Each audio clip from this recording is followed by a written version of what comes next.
Hi, everyone. Welcome to the Cinderella podcast, where we watch and review every Cinderella adaptation we can get our hands on, discussing the same story over and over as we rapidly go insane. I'm Liv. And I'm Talon, and today we watched a Cinderella story, Starstruck, made this year, 2021. Or possibly it's 2022 when you're listening, so ignore that. This is the She's the Man Cinderella, because our Cinderella spends a concerning amount of the movie with a fake mustache and goatee. You know what? At least it's not a Santa mustache, Talon. At least it's not a Santa mustache. That's a real low bar, and I don't know, it was a very silly mustache. Oh, but it's the last one. This is the last of the saga. We are finished, hopefully forever, with this entire franchise. I'm really excited to get to the end of this record and never have to talk about these movies ever again as long as I live. Amen. Amen. All right, so Starstruck. Take it away, man. What happened? Okay, so we start with a monologue, and this is Finley, our Cinderella, and she's just like a girl in a sundress and cowboy boots on a farm, just talking to herself. Mhm. And she's doing the monologue from the Notebook and just doing both parts of it, like the girl voice and the guy voice. Yeah. And she's doing it for all the animals around her. And when she finishes, she's like, yes, it was the scene from the Notebook, to her pig, John Hamm, who oinks in, I guess, admiration. Mhm. And then we both said the same thing, which was, please don't sing, please don't sing. Oh no. Because the song starts, our Cinderella starts to do farm chores. Her sundress is impossibly delicate, guys. It's got little teeny tiny straps and little poofy bodice parts, and it's just very wispy and sundressy. And I've worked on a horse farm, and Talon seemed upset that she was wearing cowboy boots. I was relieved that she was wearing cowboy boots because there's so much poop on farms, guys. There's so much poop and there's so much mud. I was terrified that she was going to be wearing flats or something. I was not pleased that she was wearing a sundress. Every time she shows up and does chores not in jeans, I'm mad about it. Okay. It wasn't that I was upset that she was doing chores and also wearing cowboy boots. It's because when I saw the cowboy boots, it cemented that this was going to be a cowboy themed Cinderella. And until then, I just thought maybe there were some animals and we wouldn't have to engage with that in any way. And the cowboy boots were like the hope leaving my body. Yeah. Yeah, no, this is a cowboy Cinderella. And no, we don't mean cowgirl. This is a cowboy Cinderella. So the song is boring and tuneless, but it's not physically painful, and there is a small amount of auto-tune, but again, I'm not trying to claw my ears off. She walks around with her pig on a leash. I don't love the music in this, but it's blessedly short. This is the shortest amount of music in any of the ones that have music. So I was fine with it. The song does go on for a really long time. Yeah, but we only have 2 or 3 full songs, and none of them made me think I was going to start bleeding at the ears. So, success. Okay, I'll take it. Okay. So her deal is that she wants to be an actress, but she doesn't think it's in the cards for her. And the song is all about how she's got a dream, but she's stuck in a cage and she's going to spread her wings and fly and write her own story. And then her stepmother and step siblings start yelling for her, just Finley over and over again, which is, by the way, how we learn her name. Mhm. They start critiquing what she's doing, which I thought was kind of funny. One of the siblings goes, she's pretending to be a Disney princess. And the other one goes, I kind of like that one move with the arms she was doing. Yeah, so let's describe everybody real quick because, man, the names in this one made me so happy. So Finley has shoulder length, dark brown hair with bangs. It's kind of straight, wavy. She has kind of cute, perky features. I don't know. She looks young, but not upsettingly young. Her And face she is very round and very, I youthful. don't know. She just looks very youthful, very like fresh faced. That's the word. She looks very fresh faced. Yes. Her stepmother, whose name is Valerian, has blonde hair and is tall and kind of statuesque. Her stepsister is named Saffron. She is blonde, and I'm pretty sure that actress plays an evil stepsister in something else or an evil mean girl in something, but she's just that character of mean girl who's very, I Mean. don't, mean, but also like hot mean. She's very sexy in an awful way. And then there's a step brother, which is a first. Yeah, His name is Kale, like the cabbage. like the cabbage. Now, to be fair, stepsisters are often named things like Grace and Joy or Athena and uh, Olympia. Olympia. Yeah, so we get names on themes, which sure, that's thing, that's fine. But kale and saffron and valerian, which is also a plant. I just it was so funny, and we find out much later, and it's not a big deal. But Finley's last name is Tremaine, Hmm. which threw me because I thought that that was their name, but it's not. It's her name.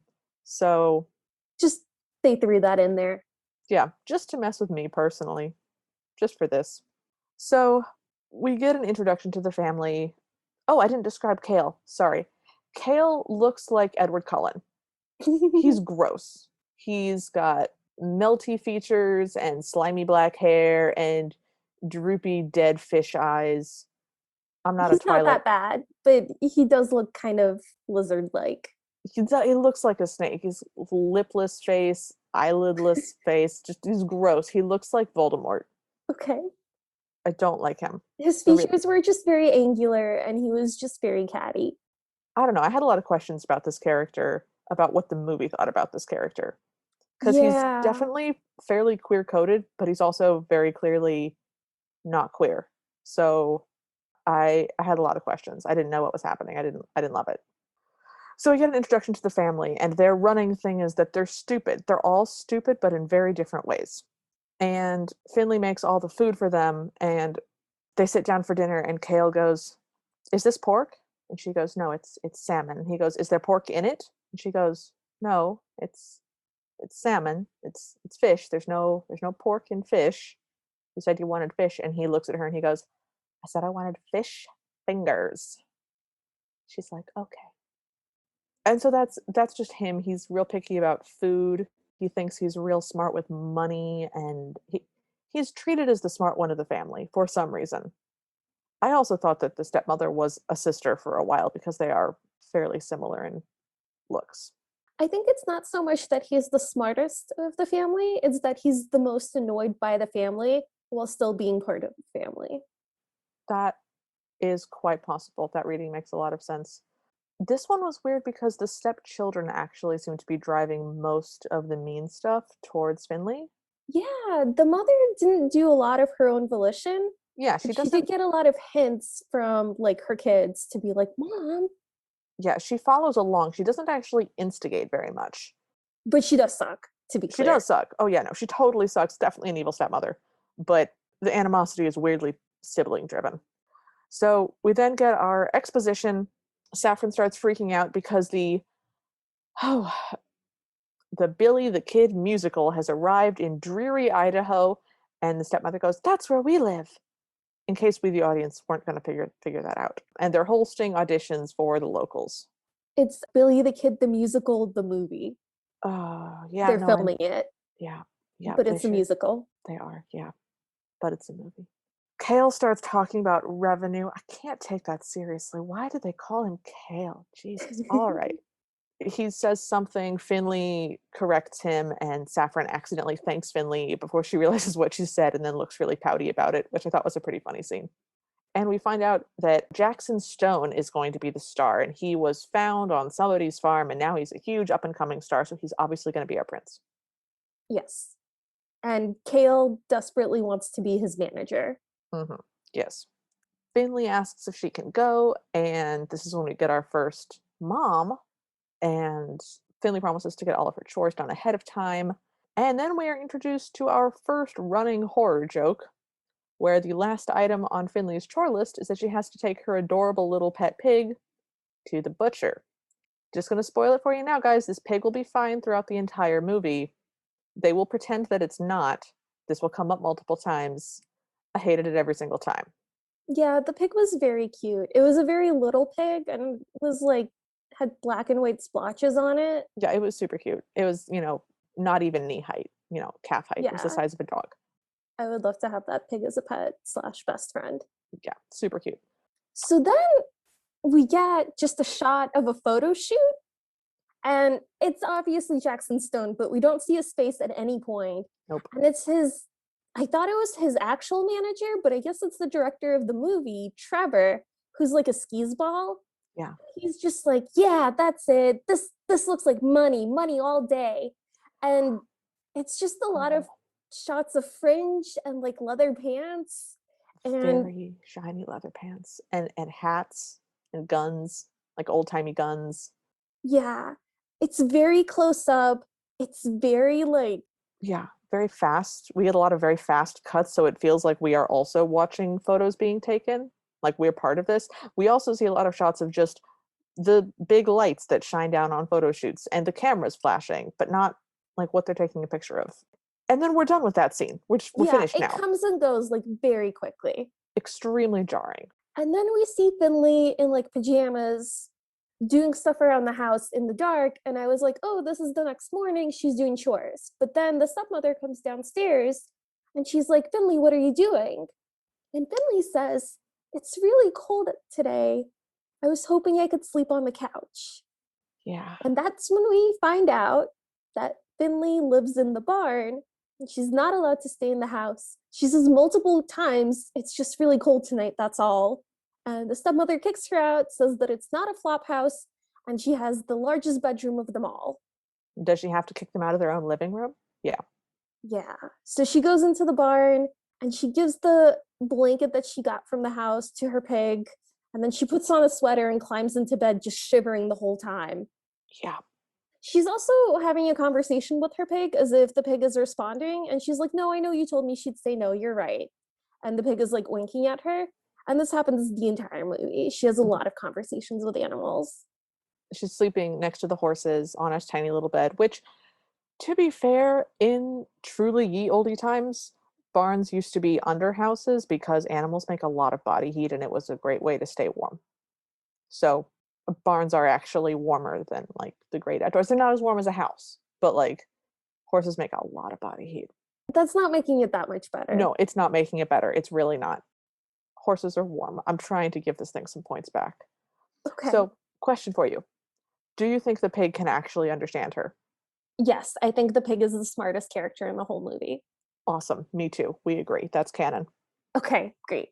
Oh, she also sleeps with a framed photo of her dad by her bedside. It's like her and her dad in front of a swing. And Yeah. she feels like a lot about it. Mhm. It's her snow globe, you might say. Oh God. Could you not? Could you not say that? Nope, too late. So So then it's the morning, and Finley goes into the kitchen to find her list of chores, and she unfolds it like an accordion, and it's super long and double-sided. And there's a cleaning montage during which she also fixes a sink and has to clean out a fireplace. I think this is the first one in which we see ash or cinders in our Cinderella story. yeah, I liked that. There is another song which I didn't like, but at least she's not singing. We just have a.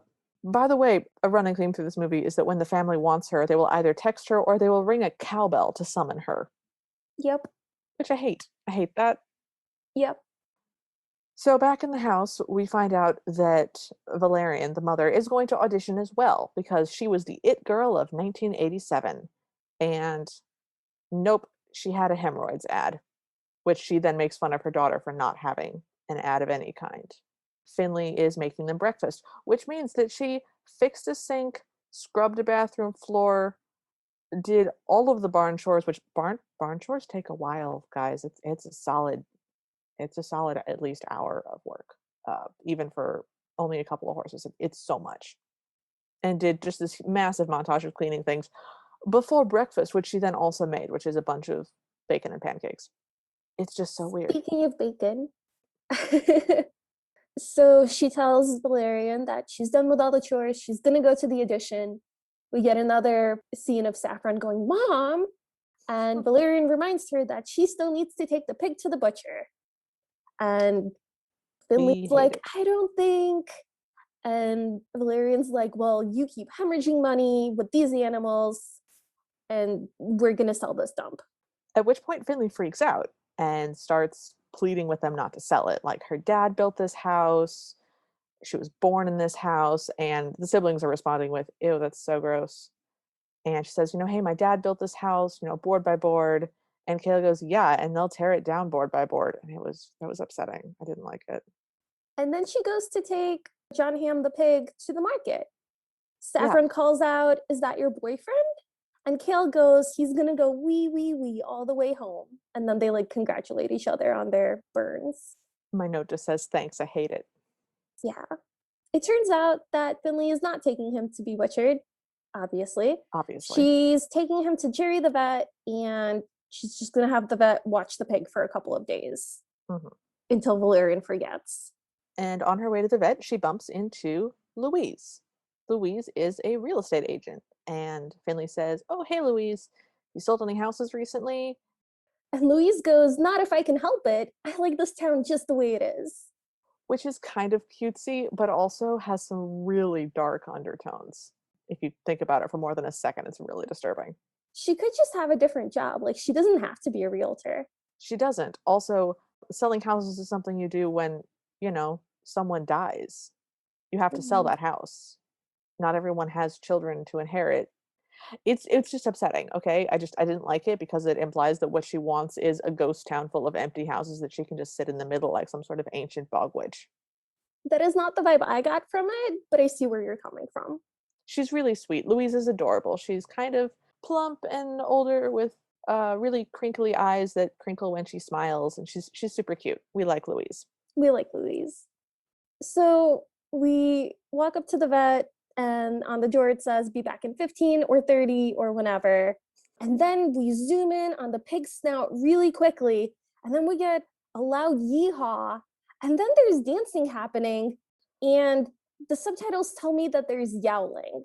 Well, so what happened is we zoom in on the pig's mouth as it's open, and then we immediately zoom out on the open mouth of somebody else doing this yeehaw sound. It was the most terrifying transition I've ever seen. It It, was it, so it was unnecessary. the worst. I would rather have like a star wipe or just anything else. Those squiggly line transitions from L, I'd rather have that. I would. I hated it. Okay.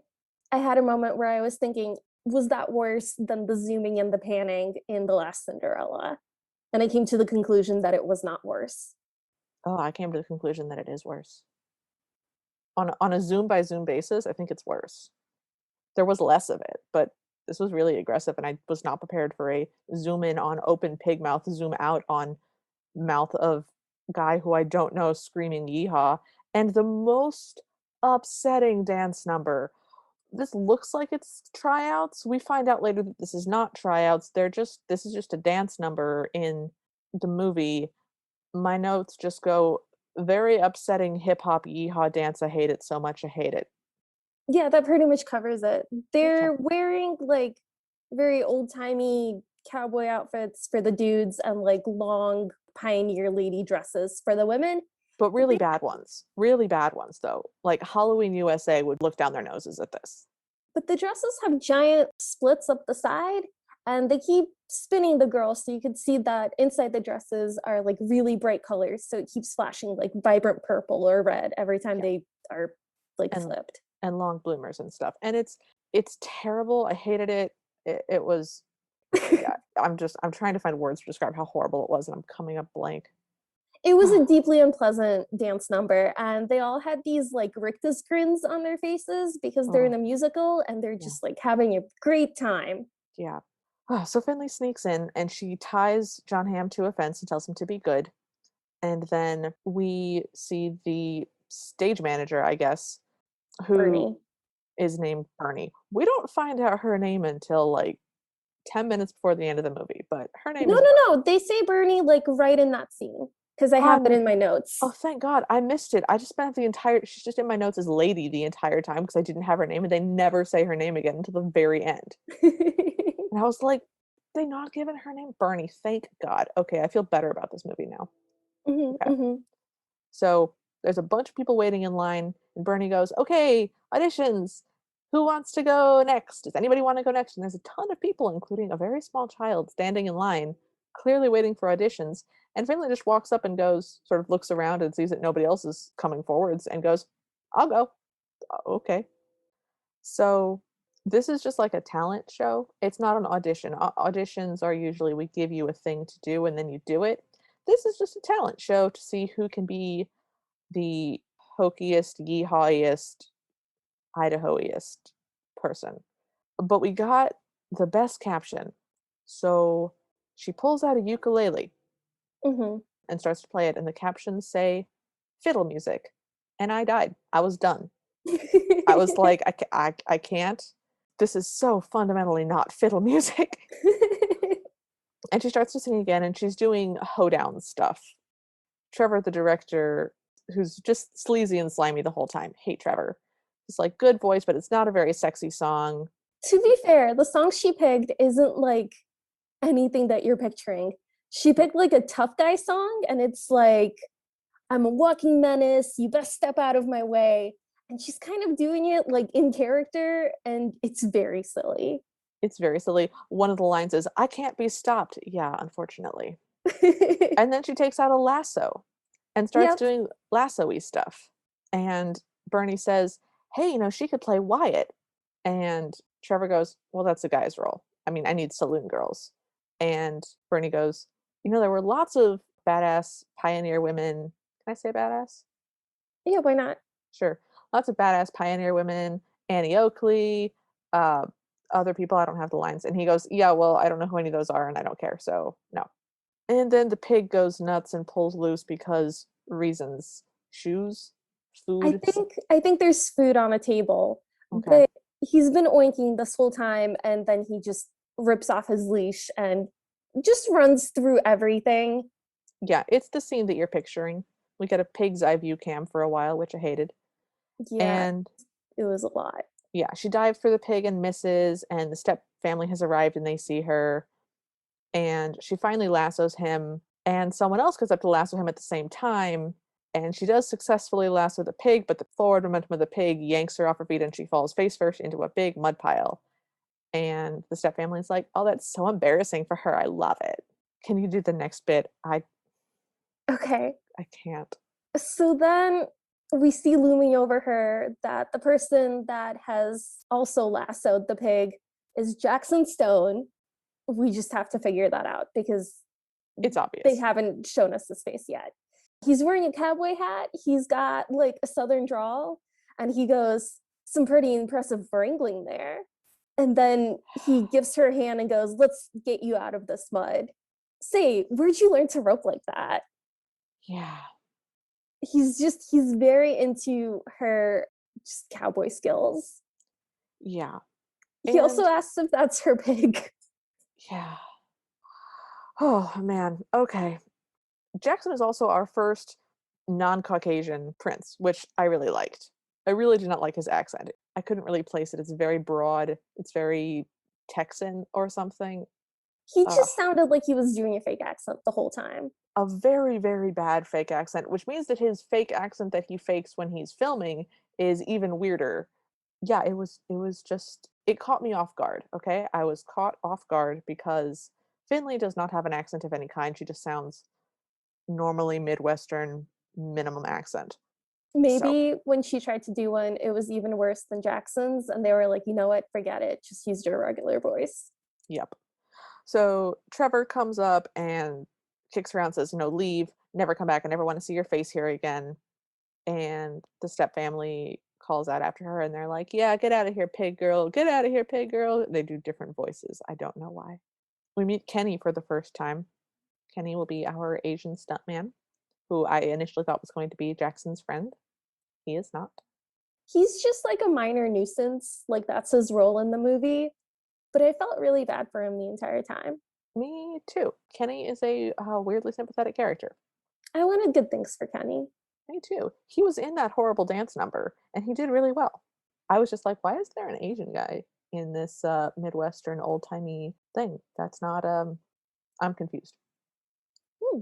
Yeah, he's doing great in that scene, which makes all future scenes very strange. So Jackson asks about, says, who's that girl? And they're like, oh, she's just some local. Come on, like you gotta get ready for the whatever's happening next. They're gonna practice stunts with Kenny. Yep. So then we cut back Oh, to the farm and we open up on the inside of a refrigerator that Finley has just opened and she's angrily slamming down packages of meat. And she goes, bacon, rib, ham, I don't know, whatever other part, pork foods. Happy, and slams the door shut. And the stepfamily goes, if you had just done what we asked, then none of this would have happened. And my notes just devolve into please don't kill the pig. Please do not have killed the pig. Like, I'm pretty sure they weren't gonna, because this is a Disney movie essentially. But we've had so many horrible things, guys.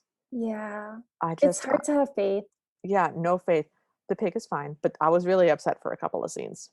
Yeah. The pig comes back. Yeah, he's fine. He's an important Al- character. Although a pig did die for that food. Yes, but it wasn't the pig that we've emotionally bonded to. Right. Also, we never actually see what's in those. I would not put it past her to just be feeding them, you know, soy packets. Just she's just feeding them, Beyond Beef. It's great. Okay. So then we're back on the set, and Trevor's kind of just sucking up to Jackson.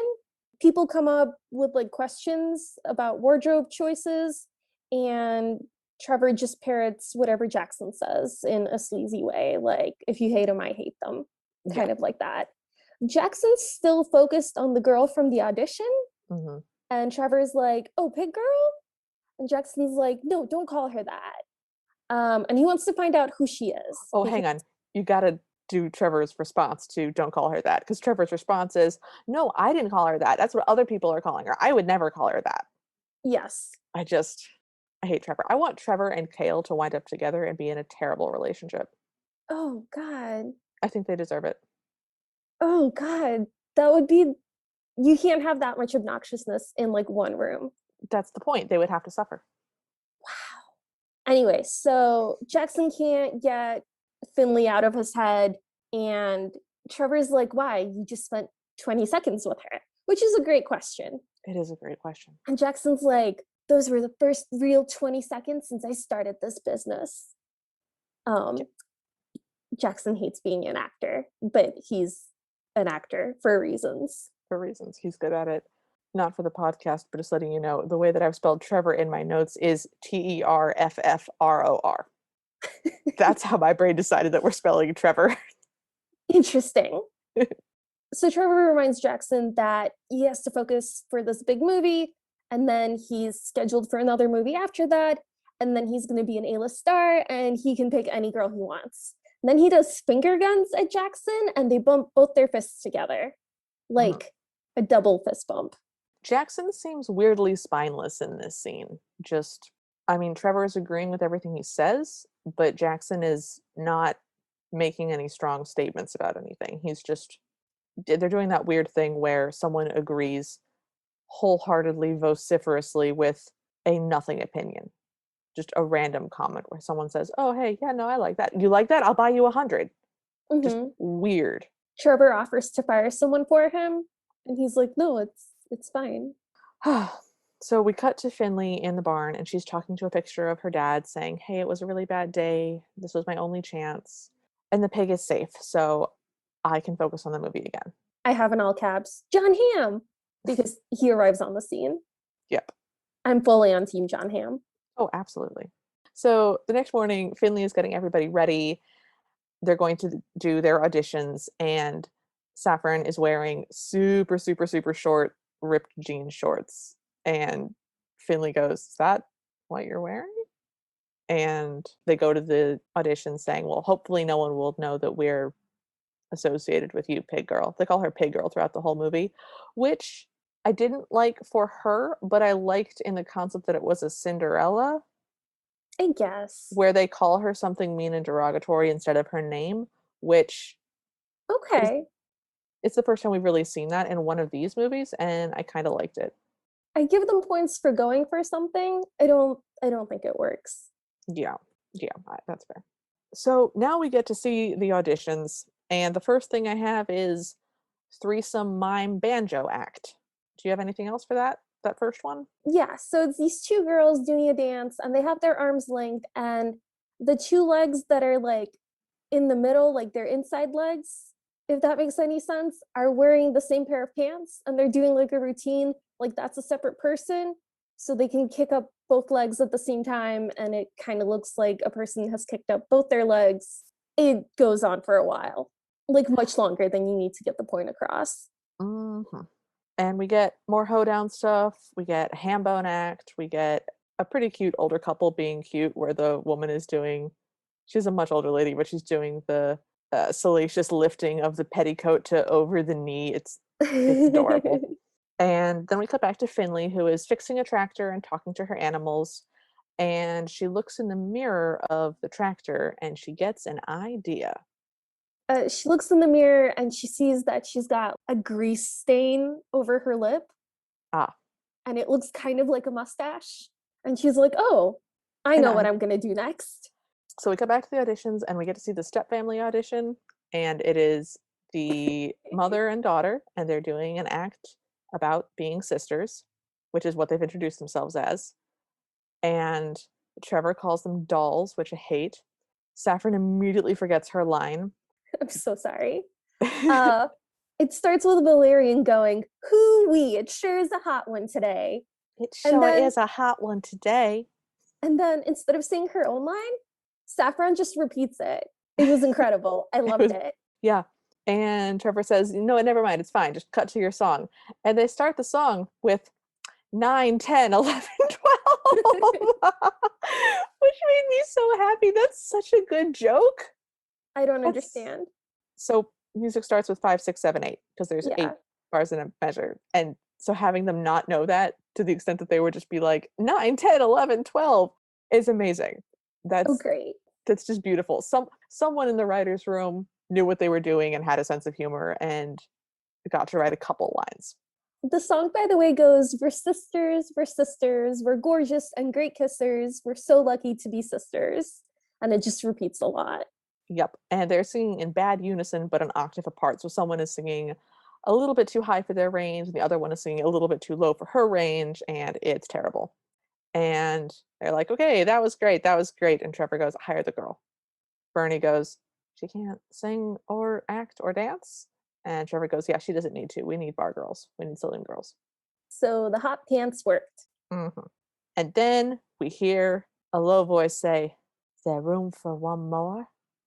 And we Okay, when get you a, say low voice, you want me to do a lower voice? no, it's not a low voice. It's still very high pitched. It's a lower voice for a girl. It's lower than her normal voice. Yes, it's lower than her normal voice. It does not sound like a dude. This is a generic version Amanda Bynes and She's the Man. Just it's that movie, but not funny, and she does a much worse job pretending to be a guy. Yes, But we get the somehow. most amazing slow motion shot that we've ever seen. We had to pause the movie. I was cackling. So we get a slow motion, sexy pan shot of her wearing green pants that have fringe on them. And she's got a green neck kerchief tied around her. And she's got a plaid shirt and a big jacket over that. And a blonde wig that's, kind of to her chin. And she's got the little beard and mustache and a big cowboy hat and boots, obviously. And we spent a long time trying to figure out how to describe the mustache for you guys. The I mustache is like long and curly, and the goatee is like very thin. So she looks kind of like Three Musketeers Johnny Deppish, but cowboy, the just cowboy. yeah. Wasn't there an evil guy in one of those cowboy movies that I haven't seen that has a mustache like that? I don't, that's not enough for me to go on. Sorry, I thought I could get lucky. Um, I feel like Leo DiCaprio had an evil beard and mustache at some point. I don't remember. Okay. I'm not looking it up. We have to No, move on. it's Finley okay. goes, "Howdy, ladies." And Saffron immediately is like, "He's cute, right?" Yeah, that will be another running joke that we hate. Yeah. And then rather than singing, she starts very dramatically reciting something, not overly dramatically, but in a very sort of cowboy, heartfelt, true blue kind of way. She goes, "Clouds as mean as you've ever seen. Ain't a bird that knows your tune." And she sits down on hay and she keeps going. And you realize that she's just reciting the theme song to Full House. Yep. And she gets to the end and sort of does a manly sniffle and goes, "Yeah, that's all I got for the monologue." and everybody starts clapping. Someone behind them, possibly Kenny, I don't remember who says it, it's not Trevor, but someone goes, "It's just the opening to Full House." And Jackson goes, "Yeah, it's my favorite show." And they ask her what her name is, and she goes, "Finn. And the last name's Finn. First name is Huckleberry. Yeah, my parents were big Mark Twain fans, but you can call me Huck." Why? Why, Talon? Because she could just go by Finn, unless she was worried that the step family would figure it out. That's the only thing I can think of. I don't understand how she couldn't have thought of like Mark or John. Any other name. Literally like any name. Dave, Brian. And just Huckleberry is what she went with. The like Finn to Finn last name, that's fine. But Huckleberry? It was just a weird choice. So yeah, every time she's in Dude Get Up, which she will be in for a Most. vast majority of this movie, Yup. they call her Huck. Mm-hmm. I was taking notes on my computer and it just couldn't deal with me writing Huck. So every time I wrote it, it would autocorrect it to something different. Nice. I have her in my notes alternatively as Finn and Huck based on how she's dressed. So Yeah. if I mess it up, guys, know that they're the same person. Oh, there's a saffron line. Oh, there is? Before we can leave this scene, what has to happen is that Saffron comes up to Huck and goes, "I can't wait to work you." And Huck goes, "You mean work with me?" And Saffron goes, "Whatever." And this will happen a lot, and it's gross every time. It's gross every time. They do lean into it all the way, though, so it, hey. They don't props pull for any that. punches. They don't pull any punches. Oh, also, Saffron is like significantly taller than Huck and Finley, and it's very funny. She's just a tiny little man. So then Bernie gets a phone call and is very upset because they lost the farmhouse. It collapsed. And Trevor responds to this with, "I went there yesterday." And she goes, "Well, it's not there today. It collapsed." Valerian steps forward and she goes, "I happened to overhear that you lost the farmhouse location where you need to shoot tomorrow or whatever. And I want to proposition you." And there's a long pause. And Kale goes, "She has a proposition for you." And she says, "We own a historic house. My notes devolved." She's the owner of a historical country farmhouse with a barn and chickens and goats and filing cabinets and hay, lots of hay. And then she goes, "So how much is it going to cost me to have you shoot this film at my place?" And Kale goes, "No, they pay you." And tells them that they want 125% of what they were going to pay the barn that they lost, plus hot catered lunches. And Trevor's like, "Fine." Kale doesn't know how much they were going to pay that other place. They could be Yeah. like, "Yeah, we were going to do it for $50." They could have paid a lot of money and just told them that they didn't. Yeah. My notes devolved in after "We own a historic house." No, you don't. If her dad built that house with his own two hands, then it is not historic. Houses need to be 100 years old to be historic. That house is maybe 20 years old, which means that he built it with modern materials, and modern materials are just not as good as old materials. So they just didn't have. I'm going to stop. I'm going to stop now. I did think the same thing. And it Okay. comes up multiple times that this is like a historic landmark. And It's every not. time I'm like, how? It's Like, not. why? It's not. It's not. The barn might be a historic barn. That's a thing. But the house is not a historic house. And they refer to it as a historic house. And there are heritage farms where it doesn't matter how old the house is. It's just that the land is in a parcel and you can't break it up for city reasons. It's heritage or whatever. But the point is that the house is not historic. And I am going to have to just get over it. Okay. So then we have a scene where Jackson Stone is just hanging out on like the porch and Kale is there. And they have what I believe is like their only interaction in this movie. They have a second interaction later, but yeah. And Kale goes, "I actually saw your last movie." And Jackson's like, "Oh yeah?" And Kale's like, "Yeah." And Jackson's like, "Okay." Long pause. Basically, this is all a lead up to Kale just being like, "I should be your manager. Have you ever heard of Wanda's Waffle House and the sushi place that whose name I didn't write down?" Wanda's House of Waffles and Sushi.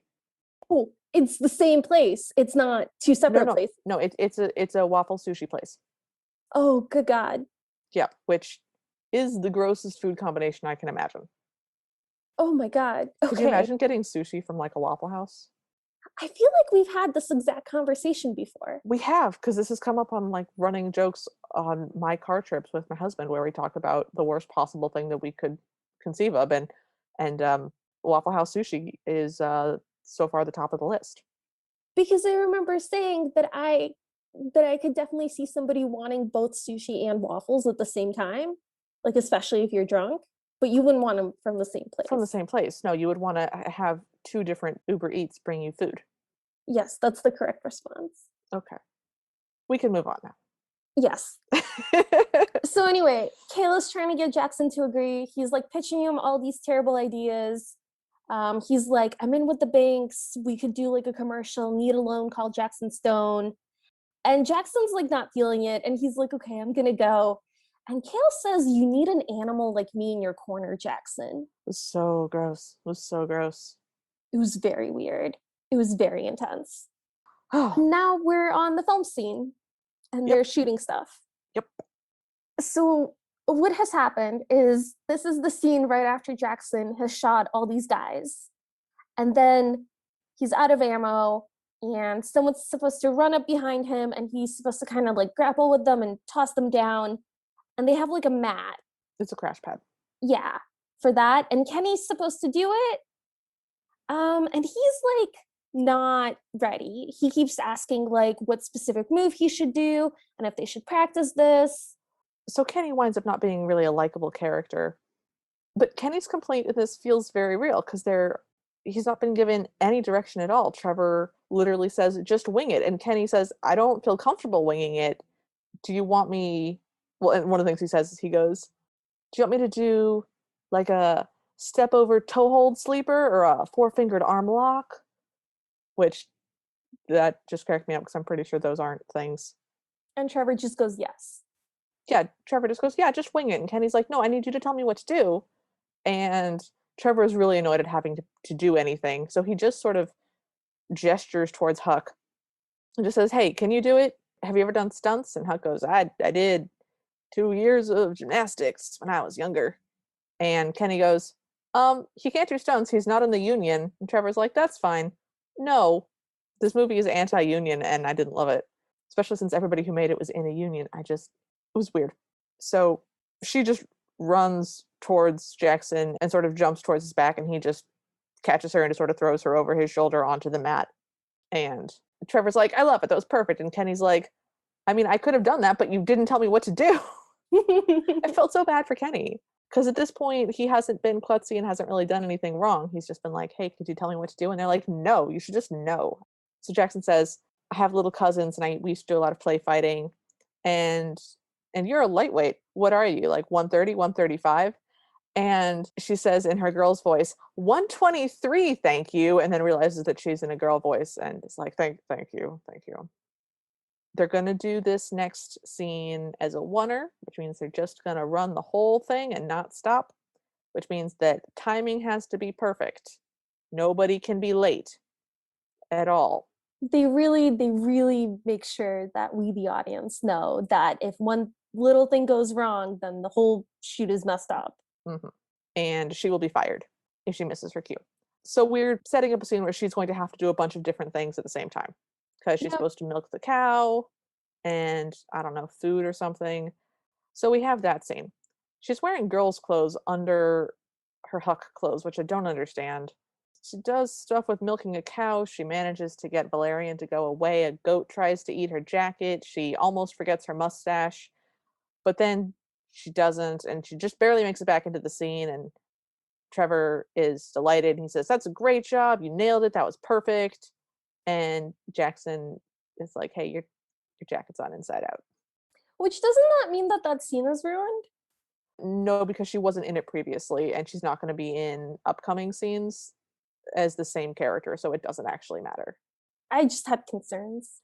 Oh, after Oh, Jackson tells Huck that his jacket is inside out, Saffron comes by and says, If you need help with your pants later, let me know. And to this, Finley responds immediately, "What is your problem?" And then has to cover it up by being like, "Oh, appreciate that offer. Good looking." Ugh. So Jackson's then complimenting her and giving her a pep talk. And we have more I'm pretending to be a guy banter where Jackson's like, "Yeah, it takes balls." And she's like, "Yeah, I've got those. I have those." We then get a kind of cute scene where Jackson says, "Hey, what do you do for fun around here?" And she goes, "Oh, fishing. There's a nice lake." And there's an awkward silence and she goes, "You probably meant like nightlife." And he goes, "Yeah, I'm looking for a hot new club." Long awkward beat and he goes, "Nah, just kidding." And it was just weird. Yeah, it wasn't like charming. It was just like two awkward people having an awkward conversation. Yeah, because it's normally that would be flirty banter, but again, they're dudes. I wanted so badly to have Jackson have just a panic attack and just have to reconsider his entire sexuality. I wanted that so bad. It doesn't happen. Maybe Jackson already knows he's bi and is just like taking it in stride. Oh, that makes me so I didn't even think about that. Oh, I love that. Thank you, Talon. You've given this movie a whole extra grade point. Thank you. Yeah, he's just chill about it because he's like, yeah, Huck's cute. That makes me so happy. No gay panic necessary. No gay panic necessary. Awesome. So they talk about the difficulties of being in star life and how Jackson really just wants to give all this up and go back to his uncle's ranch, riding his horses and taking care of the land. And Huck asks, I have to ask, how did you get here? And Jackson's like, oh, it was just like in the movies. A Hollywood producer and his wife showed up and discovered me. And I've got two more movies lined up, and I just want to get back to the ranch. But what are you going to do? And then he goes, hey, Huck, I like talking with you. And Huck goes, yeah, me too, Jackson. it's great. It's fantastic. I love it. We cut to the next morning and she's wearing a girly red shirt and starts singing again. Yep. And this is another chore montage where she's singing, unfortunately. And one of the things that happens is she takes a bucket full of milk to go milk the cow. I'm Did annoyed about not this, notice that. but at least she is wearing jeans this time while doing her barn chores. So I was fine with that. But then she takes one of her chores as she's curry combing her horse. She has a curry comb in her hand and she's just patting the horse's face with it. Just patting it, not even brushing it straight, which is not what you're supposed to do with the curry comb. You're supposed to sort of go in a circular motion because you got to get the dust out of your horse's coat and you got to put some weight into it. Otherwise, you won't get the dust out of your horse. Anyways, I it didn't doesn't matter. understand any of that, but That's okay. good for you. My first stepmom had a farm with horses. I had to do a bunch of horsey stuff when I was little. The song finally ends with her singing upstairs and the entire step family opening their doors, their bedroom doors, very accusatorily. But then she sort of holds up a hamper of folded laundry in a reconciliatory fashion. And it was a weird way to end the song. Yeah. This song also did not make my ears bleed. I think it was the same song as the first one she sang, but she just changed I have a dream to my dream came true and like it's finally my time. Oh, I would believe that. They were both extremely bland, and I could not tell. And I don't care. So, Okay. I think she ship had just the one song. good.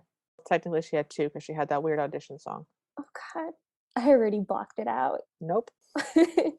So we find out that they're shooting the big scene the day after tomorrow, and it's going to be the last day of the shoot.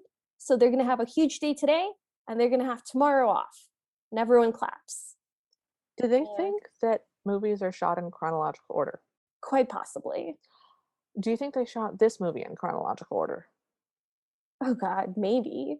Because I feel like either you know that films aren't shot chronologically and you also don't shoot your film chronologically, or you don't know that and you literally just try to film your movie from start to finish like a crazy person.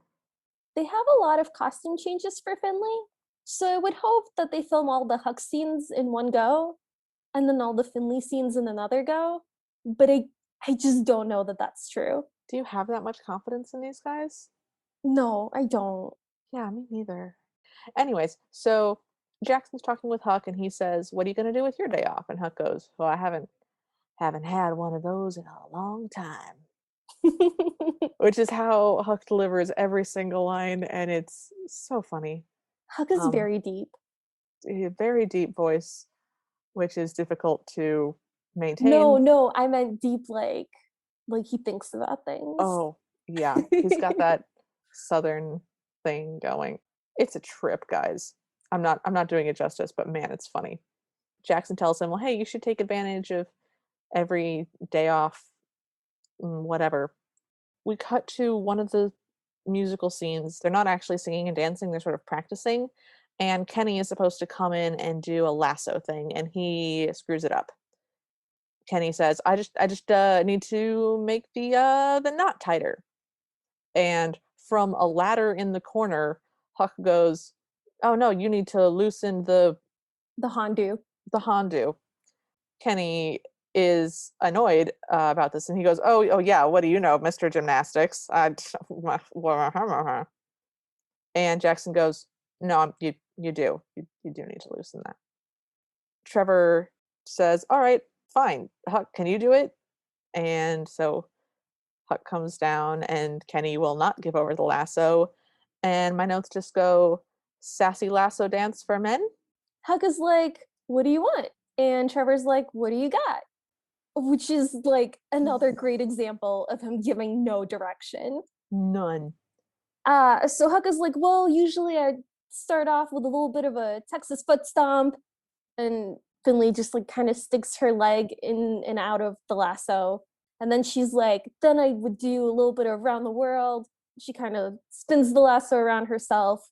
And she's like, "And for the finale, I would do wedding ring." And then she like jumps inside and spins it up over her head. These are good lasso tricks. Whoever's doing the lassoing on this is genuinely doing a good job. Lassos are tricky. I can't do lassos. Yeah, no, I just they want It us to was be really impressed. And I don't know anything about doing lasso tricks, so I don't know if that's difficult or not. It doesn't look very impressive. yeah, it's definitely something that I can't do, but I also can't juggle, but I know that juggling 3 things is not it's not what you'd pull out at a party for like a, "Ooh, look what I can do." That it's just if you spend a lot of time, you can learn how to juggle. I don't know what to tell you. So everybody applauds at Huck's lasso skills.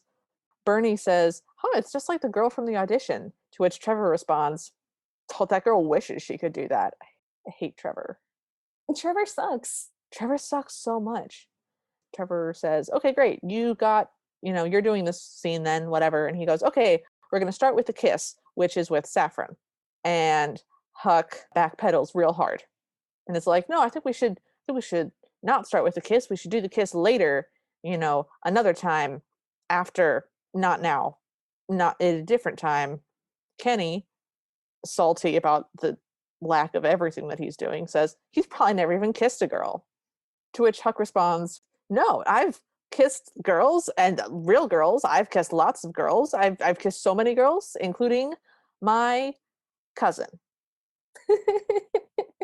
Which I gotta say, given this girl's aspirations to be an actress, her improv skills are horrific. Yeah, they're not good. I improv better than this, and I don't improv great. She Yeah, gets flustered very easily. she does. And to be fair, this is a high stress situation, but I feel like you could come up with something better than cousin. Other people exist. There are other humans. I have a girlfriend in Canada. Yeah, literally that would be fine. The milkmaid, whatever. And Jackson steps in for her and he goes, "No, it's okay. It is weird to just come in and just totally kiss a stranger, but you can just do a cheat kiss where you don't even really kiss." Huck is thrilled and agrees wholeheartedly that they should do a cheat kiss and not actually kiss, and Trevor absolutely stomps on that idea and he's like, "No, I have to have real things on my set. I can't have any of that fake stuff." He needs authenticity, in his cowboy musical. Saffron, who is going to be the recipient of this kiss, is saying, "Oh, you can just go for it. You can just go for it." And it's Do all upsetting. the things you need to do. Yeah. So Huck goes, "Okay, well, I'm just gonna go over into this corner for a second to loosen up." And she walks past Saffron and goes, I'm gonna give it to you. And she goes into the corner and proceeds to have a full-on panic attack. I wrote it down as a self pep talk. Sure, you and I have very different interpretations of what happened.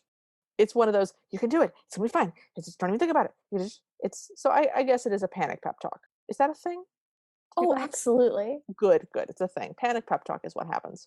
This is fine. I can do this. This is fine. It's not a big I deal. feel fine.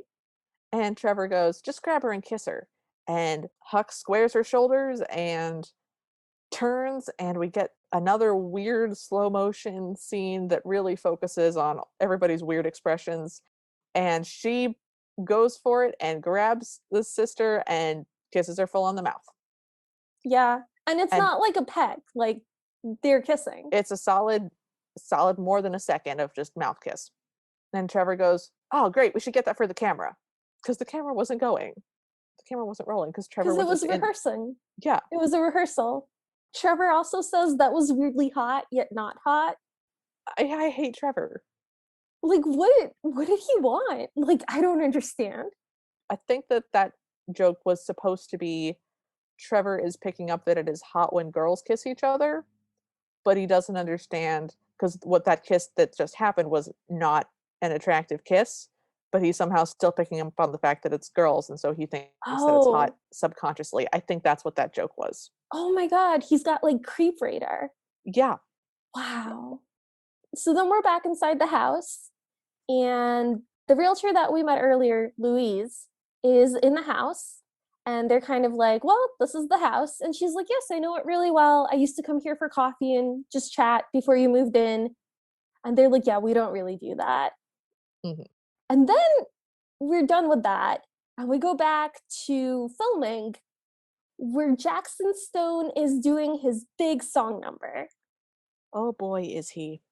He just, it's very like, It's here I from am, yeah. look at me, I'm a hunk. Come on, It's girls, saddle up. You it's know I can filmed give you everything. yeah, it's filmed like a music video. I'm just gonna read you my notes. I Please. hate it. I hate it. Hate it, hate it, hate it. Sexy cowboy song. This is the PG version of Save a Horse, Ride a Cowboy. I hate it. Yes, that's correct. I have nothing to add to that. Okay. Oh, other than Jackson Stone, like in universe, is a pretty decent actor because he really committed to it. Hmm. Like Yeah. he really put his all into that sexy cowboy song. Yeah, I was not upset with real life Jackson Stone as an actor. So part of this involves Jackson standing on top of the bar and dancing. And behind the bar, we have Kenny and Huck doing like a weird glasses and bottles dance where they're just kind of hitting things onto the bar. And Kenny accidentally trips Jackson during this dance, and Jackson like falls flat on his face. So everything stops. Huck runs over to him and like caresses his cheek and goes, oh my God, Jackson, I was so worried about you, in like a very girl voice. Yep. And then realizes what she did and goes, he's good, everyone. I'm just gonna go. He's good. It's weird. This is She's the Man, but not fun. Say my notes. Yeah, she's like half a beat away from like punching him on the arm and calling him bro. Jackson is definitely having feelings in this scene, though.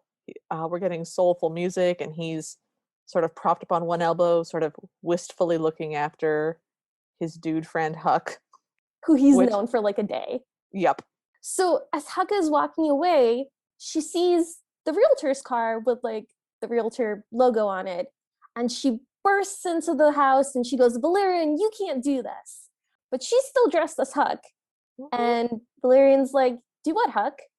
And she has to play this off and be like, oh, this is a nice house. I would never sell it if I had this house. It's great. Love this house. Can I use the bathroom? They tell Finley no. The steps also start noticing that Huck looks a little familiar, and Kale asks, where's that accent from? Which is a Yeah, great question. we are all wondering. After Huck is told to use the porta potties outside, she does another of like the dude compensating thing, and she goes, I got a real nice zing, by the way, so it would have been, and she kind of gestures at her crotch, and then she walks away without finishing the sentence. Yeah, blocked that too. We stay inside with the family for a little bit, and Louise is saying, this farm has been in the Tremaine family for over a century. It's practically a landmark.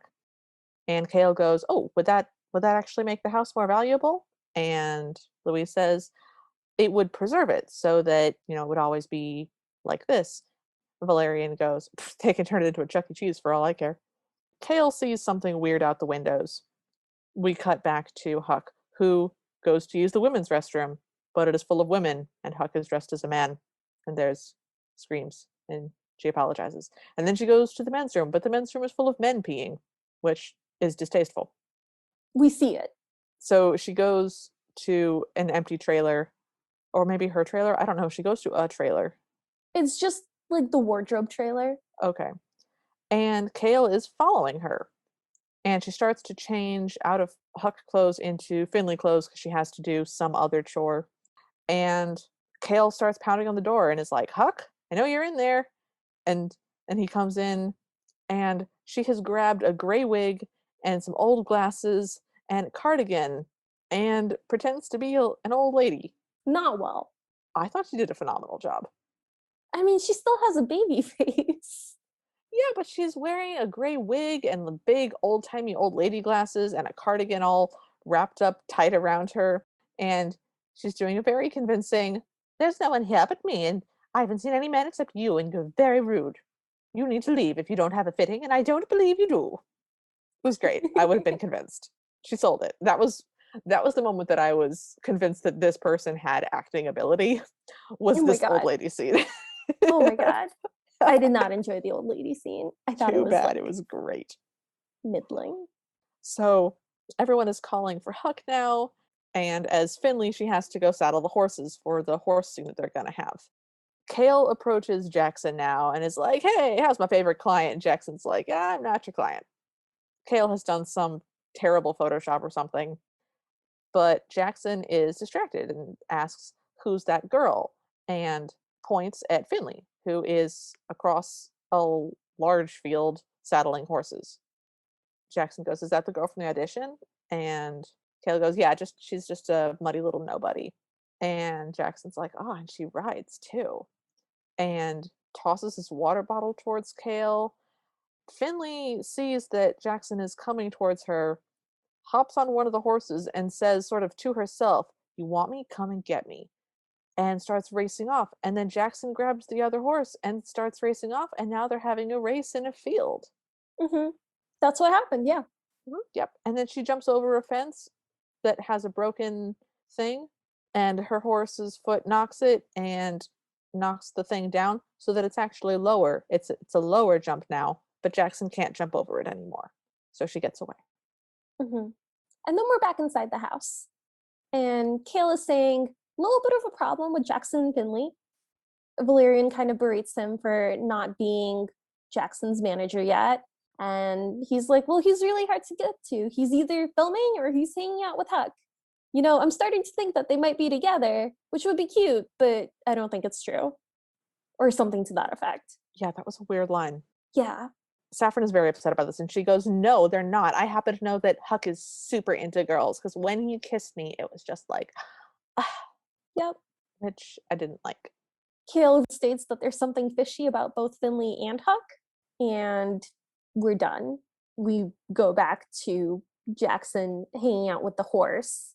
Meanwhile, Finley is trying to change next to the horse, and when Jackson comes over, she has to duck behind a hay bale. So she's like squatting, changing, while Jackson is talking to the horse the same way she does. Mm-hmm. He says, oh, she got away. We'll get her next time. He's being really nice with the horses. I like this with the horses. But she's right next to him. She's hiding in like the shadow under the horse's neck right next to him. It's absurd. She's finally got her Huck costume back on, and Jackson and Huck run into each other, and Jackson's like, where have you been? And Huck goes, where have you been? Jackson says, I was just, riding the property. I'd like to have a piece of land like this someday. And Trevor calls them to start the scene and announces that they don't need Kenny. Poor Kenny. Yeah. Trevor also says to Huck and Jackson, the chemistry between you two is magical. It's kind of weird. I'm going to take a chance on you, Huck. I'm giving you Kenny's part. And so Huck's going to do the big finale scene. Trevor hands him a packet with lines, and he's like, memorize those lines. Don't be late again. You can thank your pal Jackson here because it was his idea. My notes just go, his pants are always leather. Why are his pants always leather? And then they have another awkward exchange.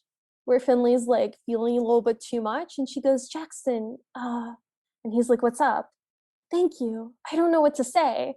And Jackson's like, oh, no thanks needed. I owe you one. You saved me from having to do a scene with Kenny.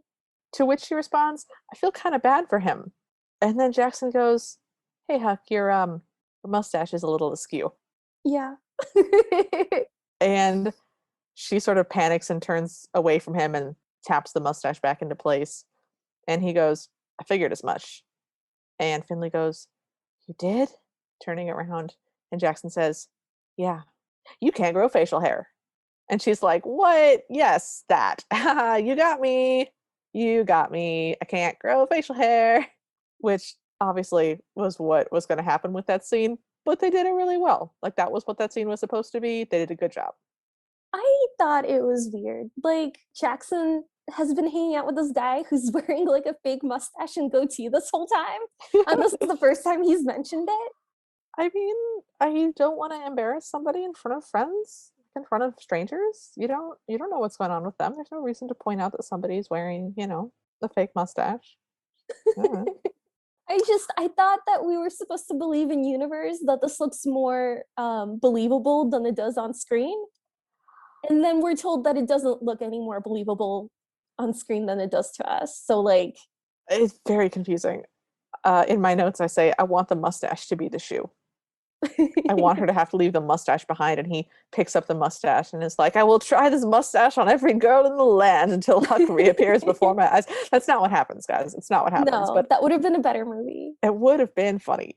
So Jackson's like, your secret's safe with me. See you, bud. And then we're back at the house, and Finley in her girl getup is like, I want to go fishing tomorrow since it's my day off. And the family is like, you don't have days off. And she's like, your day off. Since it's your day off, I want to go fishing. I work really hard and I will make you breakfast before I leave. And I guess they say yes because They just sort of leave that conversation, and the stepmother starts ragging on her kids again. And she goes, Saffron, if the director tagged you as talent, then why hasn't he given you a bigger part? And Saffron goes, it's all part of show business, Mom. And Valerian says, it's monkey business. Guys like Jackson are only after one thing. And Finley responds very angry from the kitchen, that's not true. Like, no, he's not. And they're like, what would you know? And she's like, I overheard Huck and Jackson talking about how the director does like you and wants to give you a bigger role. Kale doesn't buy it. Kale does not buy it, which means I think Kale might be the smart one in the family. Oh, It's just God. it's a really low bar. Wow. We then cut to the lake, and Finley is by the lake singing, even though she's supposed to be memorizing her lines. And she's on the end of her pier, and she's wearing a white girly shirt with little poofy sleeves and jean overalls that are shorts with one of the little strap thingies undone. It's all very cutesy and kind of contrived. And Jackson comes up to the back of the pier and says, hey, can I join you? And she freaks out. Yeah. She immediately like places her body in such a way so that he can't see her face during any of this interaction. Mm-hmm. And she gives him a bunch of excuses like, oh, the fish aren't biting here. You should try down the lake. And he says, no, I think I'll take my chances. And so she gets up and is like, have a good day. And Jackson's like, was it something I said? And she's like, no, you're fine. Good luck with everything. And he's like, please don't go. And she's like, I forgot my bait. And he's like, this bait. And he picks it up from the pier. And she goes, yep. And sticks her hand behind her so that he can't see her face still. And he just deposits it in her hand. Yep. Flung out behind her. And then Jackson says, bet you're wishing you had that horse right now. And you're thinking, can I outrun him? And I don't think so. Which is like a serial killer thing to say.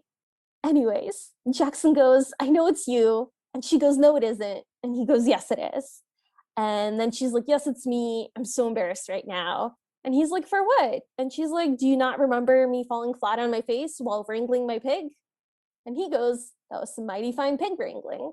Because that's the kind of guy Jackson is. But she's actually kind of hurt by this. And she goes, yeah, I wasn't there to wrangle a pig. I was there to get a part in your movie. And that was my one chance. And he goes, you'll get another chance. And she goes, oh, a plain girl like me, that was my one chance. And Jackson goes, hey, listen, there is nothing plain about you. And then they fish. I thought that was kind of a cute scene. I had very different feelings about the bet you wish you had a horse line, but Oh, okay. that's just me. We I can mean, go to it the after sounds like party. he's telling her, you look like you want to run away. If you do, I will catch you. Like, Yes. that's horrifying. She's so uncomfortable. That just sounds like a sexy date. I have no idea what you're talking about. Oh my God. Okay. Like, I genuinely did not have any problems with that line. Okay.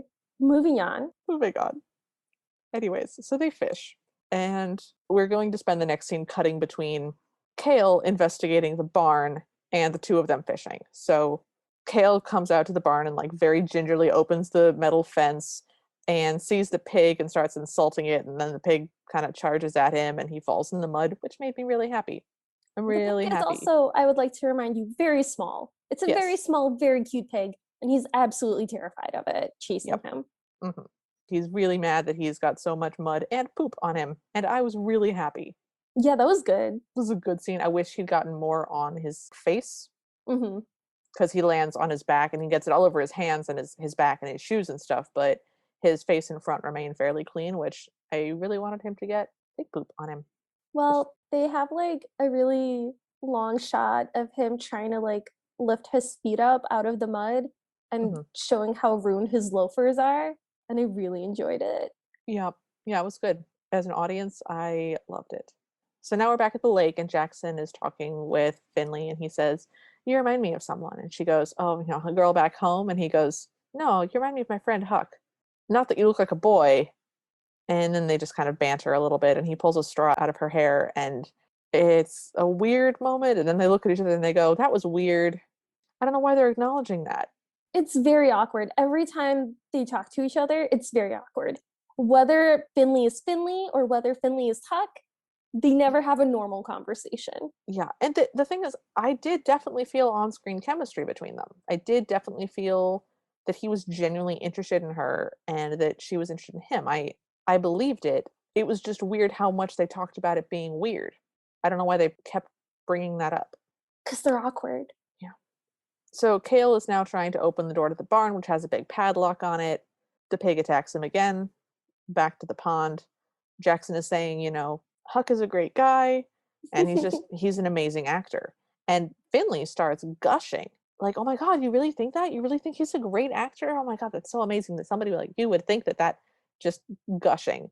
And Jackson is confused but not suspicious and just goes, "Well, that's great. I'll tell him that you are happy for him." It's just weird. They're not even pretending to fish, by the way. Their fishing hooks are just lying next to them. I mean, she started out by like singing loudly at the dock while fishing, so I feel like fishing wasn't going to happen. Her body language now has also completely changed. She now has her knees tucked up sort of sideways next to her and she's leaning towards him. So her body language has completely changed. And I like that. That was believable. I found that nice. It was nice.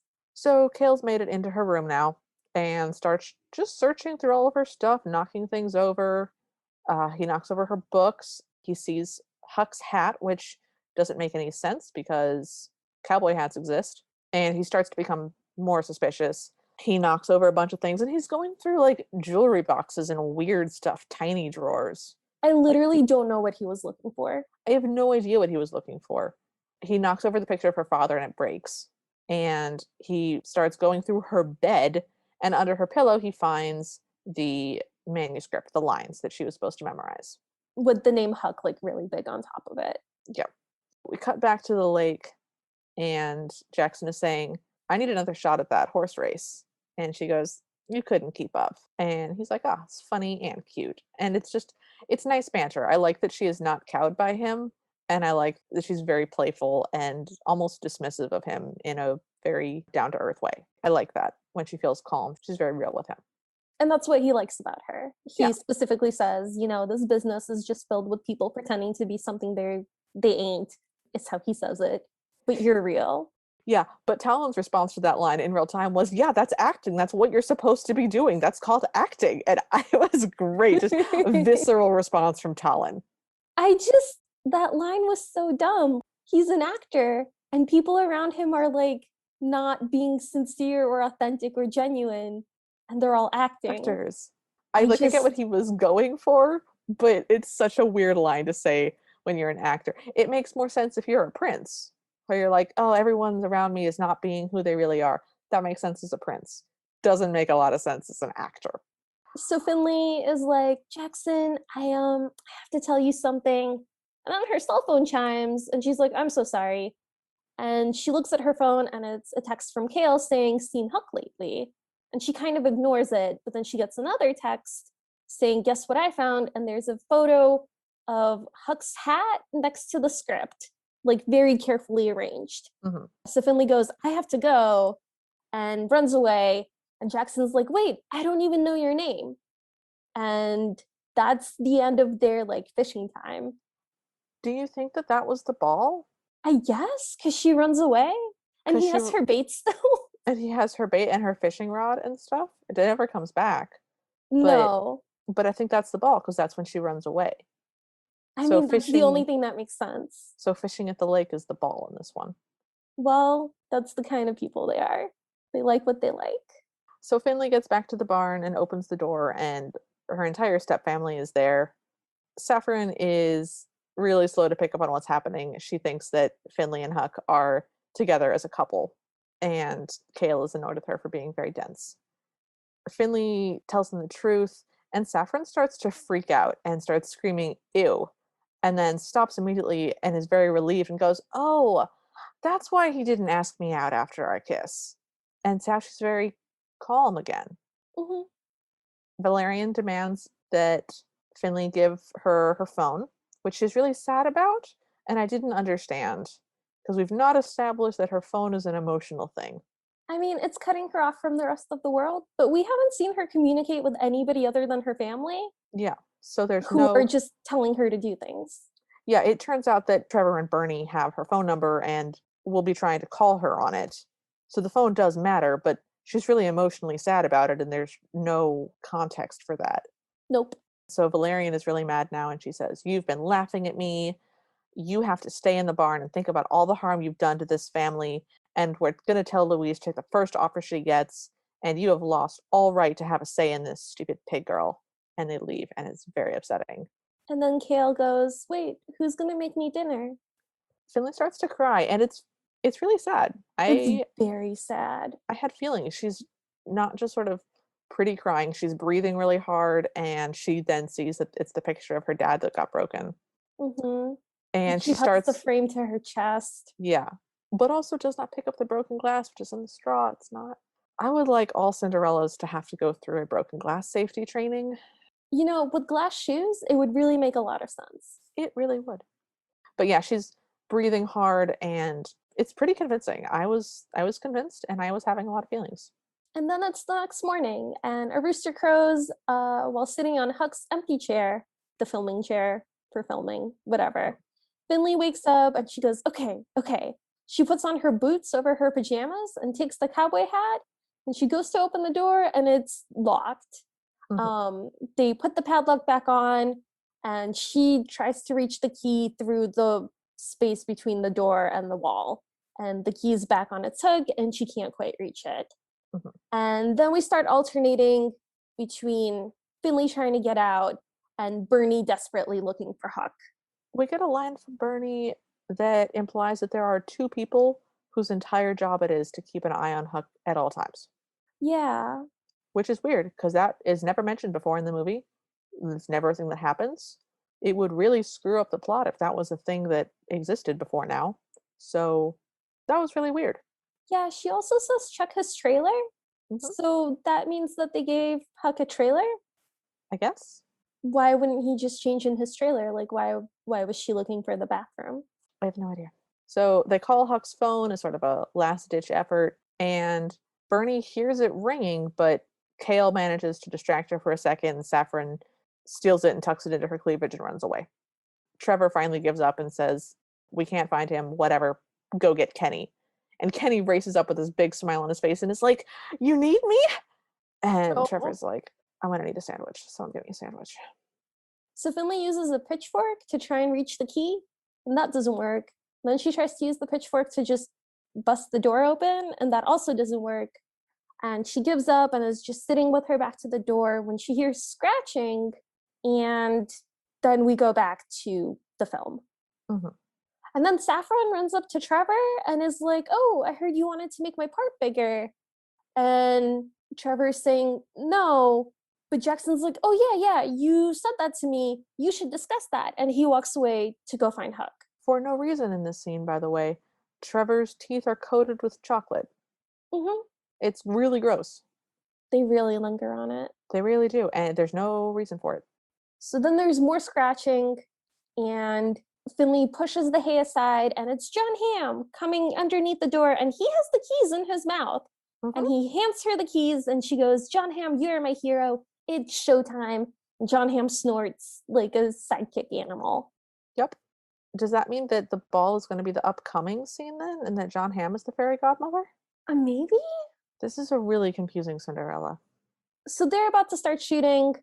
Finley leaves the barn in her PJs. Yep. Trevor goes, "Action," and she's still not there. So Kenny starts and he doesn't know his lines. So they have to reset. And then Finley bursts into the wardrobe trailer and she sees a mannequin with something on it, but we don't see what it is. Nope. And then Trevor goes, "Action," again. And this time Kenny falls down the stairs and one of his teeth gets knocked out. Yeah. And he goes, "Is it noticeable?" And Trevor's like, "Let's just go again." Trevor goes, "We didn't establish teeth. I don't care." Yeah. It's really gross. And then they go, "Action," again. And this time Kenny throws up, presumably from like the pain or possibly a concussion. And This Bernie's like, is "Should we cut?" yeah. And Trevor's like, "No, we're not going to cut. Let's just do the line." By the way, this scene starts every time with a downward dramatic shot of Jackson saying, "Everything you said was a lie." Hmm. And at this point, Huck responds with, "It may have been a lie, but," which is all the line that we've heard because Kenny keeps forgetting his line after that. Hmm. And Huck steps into the scene, but Huck is wearing the hat and the wig and the mustache and the jacket and, shirt stuff, but leggings, Yes. not the big wide fringy pants we're used to seeing him in, and also not just regular trousers. Legit skinny jeans or leggings, unclear. Yeah. It's a strong look. Yeah. And I did not get any of these lines because I was so confused.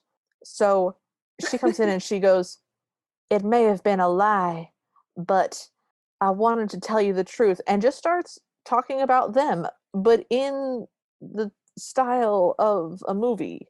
And the cameras are still going, and she starts stripping. So she's taking off her jacket, then she's taking off her waistcoat, and she's unbuttoning her shirt and taking off her kerchief. And Talon and I are just like, "What? Is she stripping? What's happening? What's happening? The It was film is a still going. it What's was a happening?" cowboy striptease, and the entire time she was like, "But I was too afraid to, too scared of what might happen. But I'm sick and tired of being afraid." And Jackson just looks confused the entire time. He is not a bright guy. He does not understand what's happening. He's still trying to do the scene because she goes, "I should have told you at the lake." And he goes, "Yes, at the lake." It's great. So finally, she takes off the mustache and he's really confused. And then she takes off the wig and then she strips into a corset. What she has put on underneath her Huck outfit is a pale blue corset shirt thing. Which we have to assume is what was on the mannequin. And she saw it and was like, "Yes, this is what I want to be wearing when Jackson sees me as a girl again." Yeah, but it's also not a gown, it's a shirt because she's wearing leggings. So she's just got on a cute bustier type top. Yes. And she's And like, "Our friend Huck made me realize I could either stay invisible or I could be remarkable. So if coming clean means losing everything, then it just wasn't in the cards." and Jackson goes, "Who are you?" She responds, "Some people call me Pig Girl, but my daddy called me Princess, and I'm gonna take my chance." Jackson goes, "This is a lot to take in." And she goes, "I know. Can you forgive me?" And he says, "I don't know." And then he pulls her in for a kiss, and they're still on film. The camera is still centered on them. And Trevor is losing his mind, and he's like, "I don't know what that was, but I'm loving it."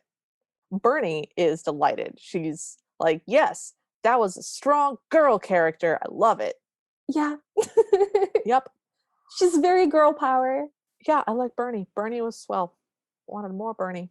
So then Trevor is like very excited and he's like, I'm going to put you in our next movie, the one starring Jackson. And Valerian makes it onto the scene and tries to stop her. And she leverages the house against her. And she's like, say goodbye to your childhood home. First to go is your little pig straight to the slaughterhouse. Again, And don't. then Finley goes, I don't think you would do that. I think you have a heart somewhere, Valerian, which was baffling. Like, Yeah. there's nothing that precipitated this. Nope. Also, untrue.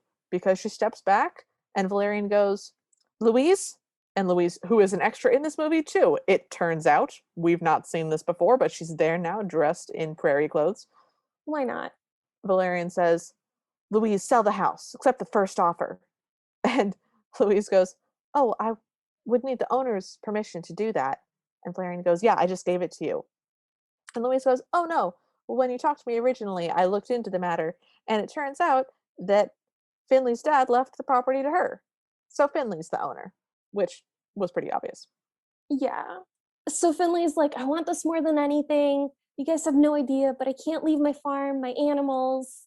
And Jackson goes, might be able to help you out there. Hey, Trev, good news and bad news. The bad news is you need to find a new lead. The good news is Huck is your new lead. And Trevor's like, well, it was written for a male and it's an action film, but it could go for a girl and it'll be great. Yeah, the line is, "It could be really great with a female." Yeah. Oh, this is gross.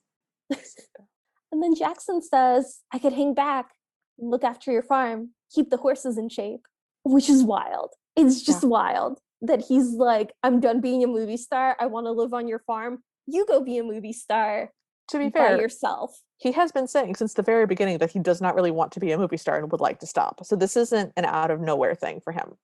Yeah, but I just like, this is literally the first farm he's seen. And he's like, here's good. Well, yeah, but I mean, he's also been saying that he wants to go back to his uncle's ranch. That's what he really wants. So Finley announces that that would be great since my stepfamily won't be living there anymore. And they make one last joke about Kale not being the manager and Jackson saying, "But you could shovel some poop." And Kale's like, "I don't want to shovel poop." And it wasn't funny. I thought it would be funny, but it wasn't. No. And Jackson says, "I could take off after you finish shooting your movie." And Finley goes, "Or not." And Jackson says, "Or not." And then he goes, "There's just something about you." And he pulls her in, and she looks straight down the camera lens just to make me angry and winks. And they Yep. kiss, and he takes off his hat to cover their faces. And the last note is, "Ew, I hate it." Mm-hmm. So we're done now. We are done with the entire Cinderella story franchise. We did it. You We guys, did it. we made it. We made it. You guys don't even know. Oh. So how are you feeling? How's your heart? How's your soul? Are you okay? I didn't like it. Liv, I had a really bad time. I feel like this pays you back for the Cinderella Christmas nonsense that we had 2 weeks ago. It wasn't good. No, it wasn't great. Anyway, Anyway, so highs and lows. okay, highs and lows. I think my high was when Huck makes out with Saffron Okay. because they do this like incredible shot after she decides to do it. And the whole time you're like, are they gonna like go through with this? Something's gonna happen. Like they're not actually gonna kiss. But no, like they actually kiss. And the music is like so dramatic. And Finley's just like walking to her death, basically, very serious. And I was very entertained. Saffron is making very dramatic, sort of kissy faces. It's very funny. Yeah, that worked for me. That was a good scene. Hmm. My low is that like half a second where I questioned whether John Hamm was alive or not Hmm. when she put the pork loin in the fridge and was like saying what every wrap package was. I Yeah. didn't like it. Yeah. I cannot fault you for those picks. What are your highs and lows? My high is 100% when we see Huck for the first time. I would watch that again. My God, it was phenomenal. Just the very low fake voice and the very dramatic slow mo. It was perfect, you guys. I can't even express to you how perfect that scene was. I loved it. The first time you see the Huck getup is like an incredible moment. There's nothing like it. Like you can only experience it once and it's beautiful. Yeah. I did not like when we realized that she is going to be sleeping in the barn in a very cold night. Oh, that was so sad. Yep, because it wasn't even a room in the barn. Barns have rooms for stable hands, by the way, that are, small and closed so that the heat can stay in one place.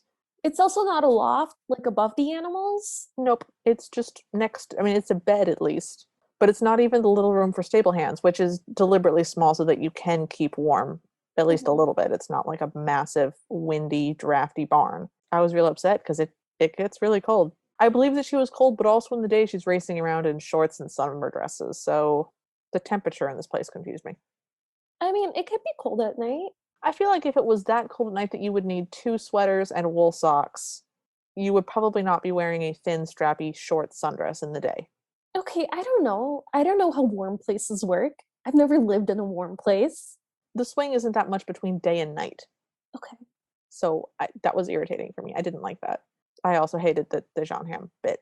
That was terrible. Yeah. Like I didn't think it was real, but I had a moment where I doubted Oh just like yeah. for a second, and that was a bad second. It was real bad. My doubt went on longer than yours because I have less confidence in these movies.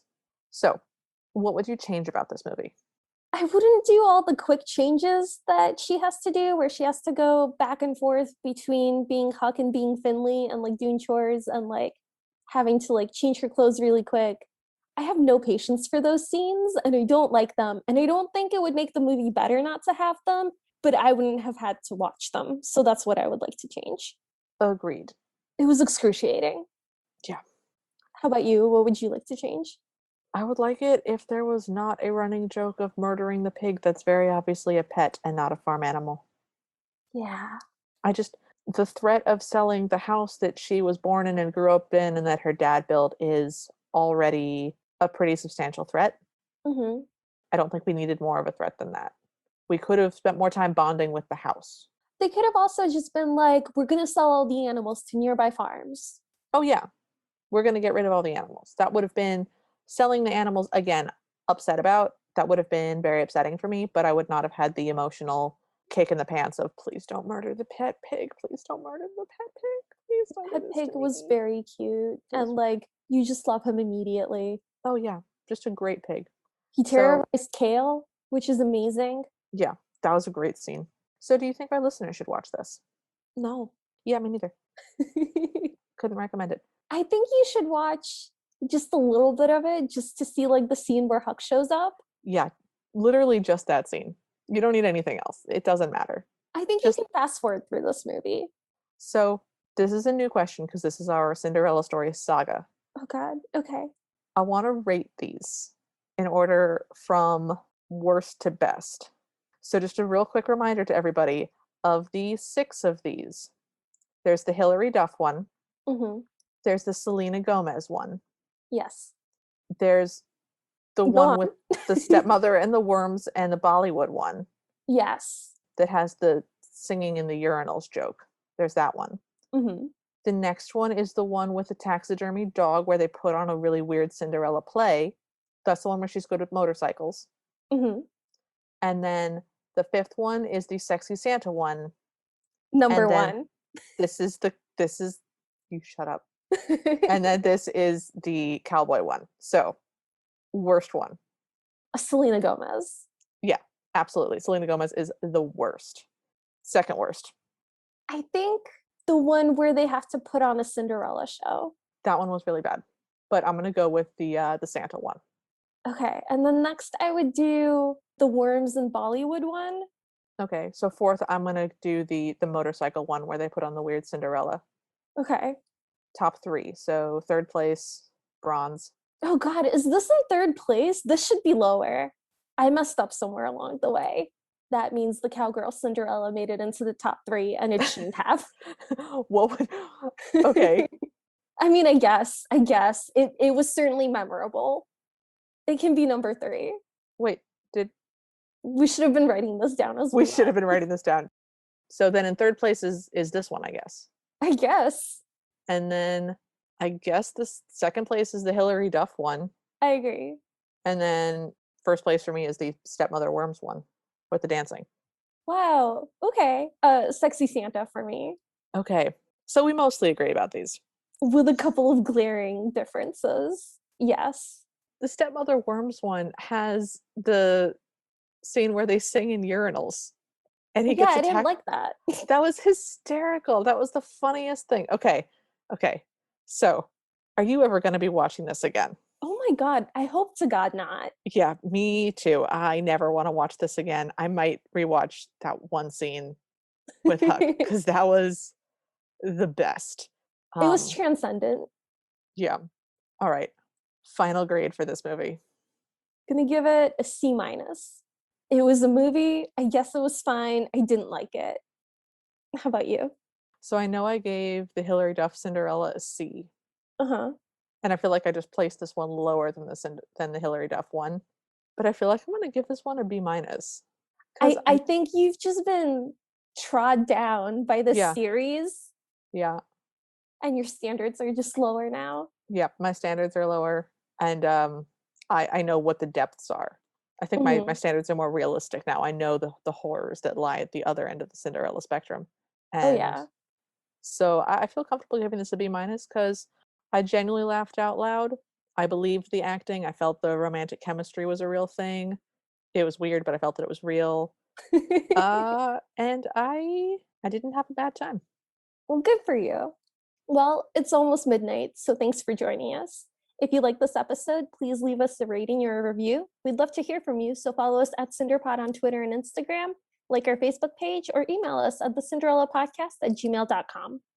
If you want bibbity bobbity bonus episodes or to hear us discuss this week's Cinderella, but with more adult questions, language, and beverages, join us in the Ever After Party at patreon.com/cinderpod.